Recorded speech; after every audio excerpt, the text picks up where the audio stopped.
Fight fans all over the world, it's Daddy P on the corner, in the corner boxing. What? Okay, we got BEEFS. Hey, look, I ain't finna leave it long and drawn out. I ain't finna talk about a whole bunch of different people. This is just a little quick beef.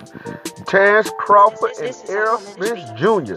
They've been going back and forth on social media. Hey, but really it ain't been like a real big trash talk thing. It's just been like a little friendly trash talk thing between the two guys. They seem to know that they're on a crash course to meet each other. So let me tell you, Terrence Crawford is 32-0 with 23 KOs. That is a 72% KO average. He stands at 5'8" with a 70-inch reach. Y'all already know Terrence Crawford was junior welterweight undisputed. And hey, look, that means the boy held 100%. That's all the premier belts at 140 pounds. The WBA, the WBC, the IBF, and the WBO for undisputed champion.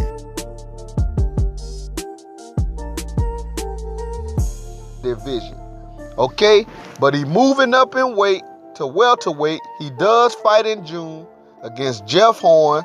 So hey, we'll see how that work out for him. But hey, listen, this young man has been a phenomenal guy. Following this gentleman, oh man, I became a fan of this gentleman years ago. I was supposed to be watching another fighter in Yuriorkis Gamboa. I was trying to follow him because I really was hoping Gamboa, would put together something, big and move on in his career. I thought he was gonna be a superstar. Cuban boxer, exciting fighter. But man, I was watching him and Terrence Crawford, and lo and behold, I saw Terrence Crawford switch from conventional stance to southpaw. And when I seen that, the commentators, which are part of the team, was Roy Jones Jr. At first, Roy Jones Jr. thought it was he was like, hey man, what is this kid doing? Next thing you know, Terrence Crawford started landing punches. I'm talking about from everywhere, all different angles, and man, knocked Yuriorkis Gamboa out. But listen, I started following this gentleman, and hey man, so far he looked like the truth. Which leads me to Errol Spence Jr. The truth. He is 23-0, 20 KOs. He stands at 5'9.5", 72-inch reach, 87% KO average. He is the welterweight IBF champion of the world. Y'all know he's coming off the win against Lamont Peterson because nobody else want to fight him. Seemed like everybody in the welterweight division, nobody want to say the guy's name. They act like they scared to say his name. Like if you say his name 3 times, he go jump out the mirror and jump in the ring with you or something and beat you to death.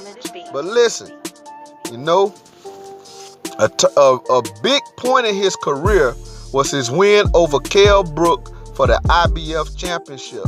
And what is I'm talking about, to me, it's hard not to be a fan of this young man because of what things he has done. And people say, oh, well, Errol Spence is this and that, but he ain't proved himself. And every time he stepped up in competition, he have delivered the goods. And he told Kell Brook, he say, look, man, I'm coming. It's strap season. And he was his #1 contender.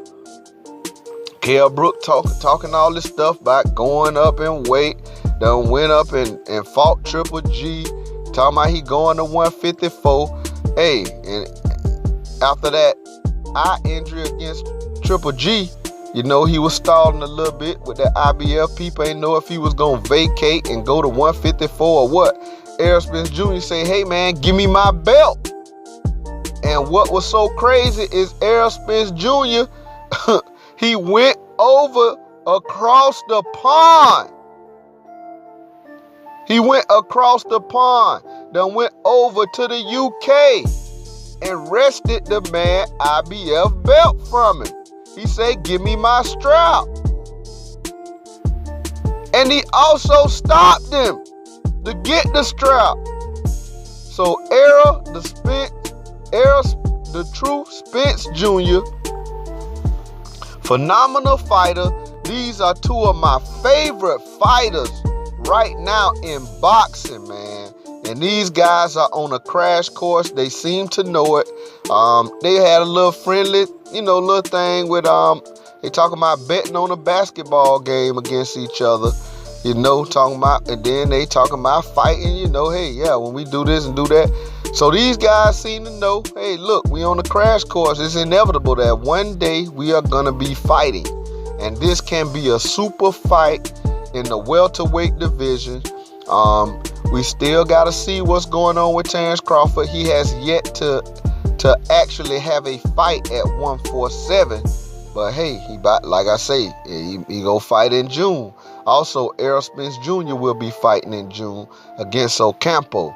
So, these are two guys to continue to watch, man. And hey, look, I can't say a favorite guy over a favorite guy. I like both these guys. I'm going to tell you the truth. Terrence Crawford, has been, to me, I've been following him for as a little longer, though, So if you say I'm more of a fan of one guy, I have to say Terrence Crawford. But hey, that don't alleviate the fact that I am very, very smitten by the skills of Errol Spence Jr. and what he has done. Not only in the division, but I'm saying as far as just being in boxing, this guy looks like he has a bright future. And when you see fighters like this talking about fighting each other, neither one of these guys are considered as duckers. You know what I'm saying? I heard a little speculation about talking about, Terrence Crawford is leaving 140. Man, talking about, he was ducking the guy that Mikey Garcia just beat at 140. Man, that guy ain't had no fights anyway, you know what I'm saying? He can't compare with Terrence Crawford. Terrence Crawford would have dummied him up too. But I'm just saying, he just got beat by a guy coming up in weight. He didn't really have the experience. And nothing against, the guy. But, man, Terrence Crawford is not a ducker. Errol Spence Jr. is not a ducker. These guys are, in my eyes, very esteemed in the sport of boxing because they face guys that everybody say, oh, he's stepping up in competition. They face the competition. You know what I'm saying? I mean, a guy, like Terrence Crawford and Errol Spence Jr., man, look, this is what boxing is all about. I can't wait to see this fight.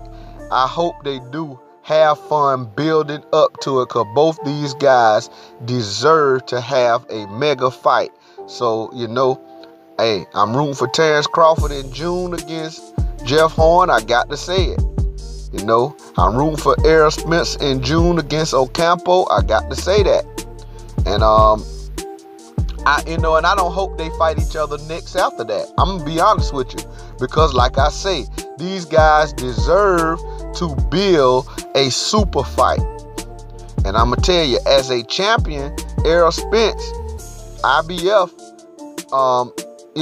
Danny Garcia and Sean Porter really should step up. Neither one of them guys got a belt. WBC ordered them to fight for the interim title because Keith Thurman injured and reported another injury. So really and truly, I mean, I would like to see Danny Garcia and Sean Porter go ahead and do their thing and Or if not, one of them fight Errol Spence. Since they want a title so bad, and Danny Garcia act like he don't even want to fight Sean Porter. But he did, in an interview I heard, Danny Garcia, he mentioned the name of Errol Spence because an interviewer asked him, "Hell, what you think about Errol Spence?" He say Errol Spence will be a good fight for me. And Errol Spence did comment on it on his social media. He say, "Hey, I hope you win your next fight because, hey, let's get it on after that." And after his last fight, that was what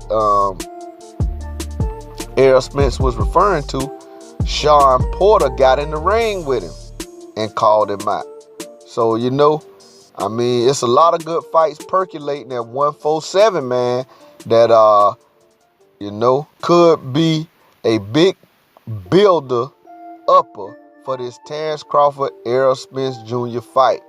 Hey, man, look, it's what boxing all about, man. That welterweight division is super hot, but these guys just got to go ahead and engage.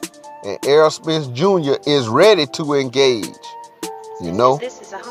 Terrence Crawford, hey, like I say, he ain't no ducker. He just moving up to the division, though. And once he, he fighting Jeff Horn, we looking to see what it's going to be. And, a lot of people are expecting him, to come out as the WBO champion at 147.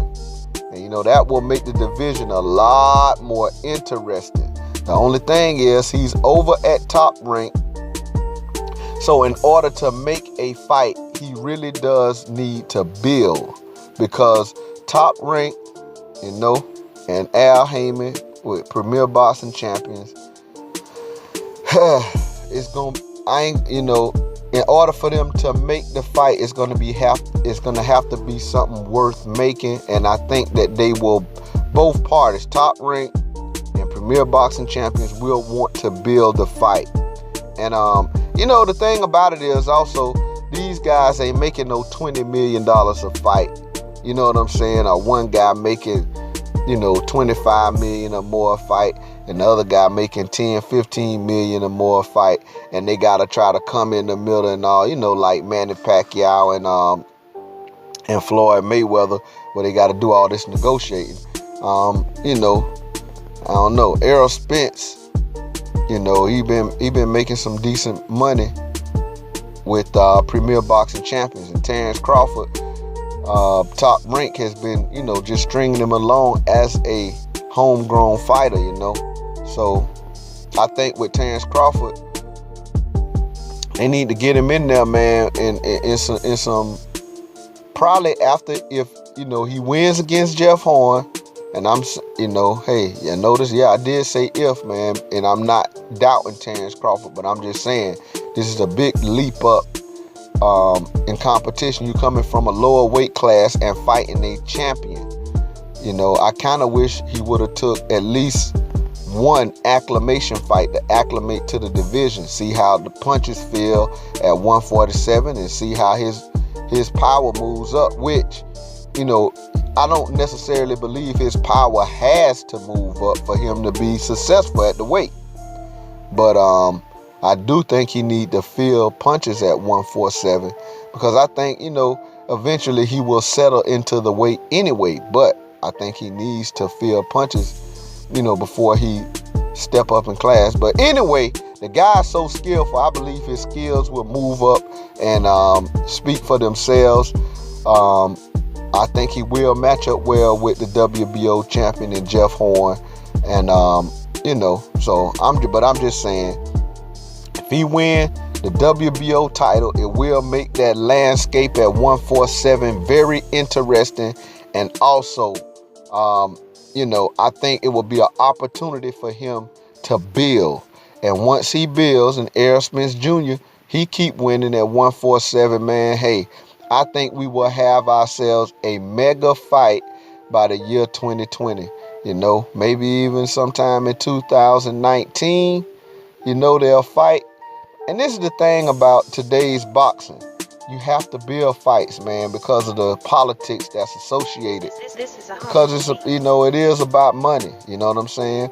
Not just for the fighters, but everybody else involved. Everybody want to make the money.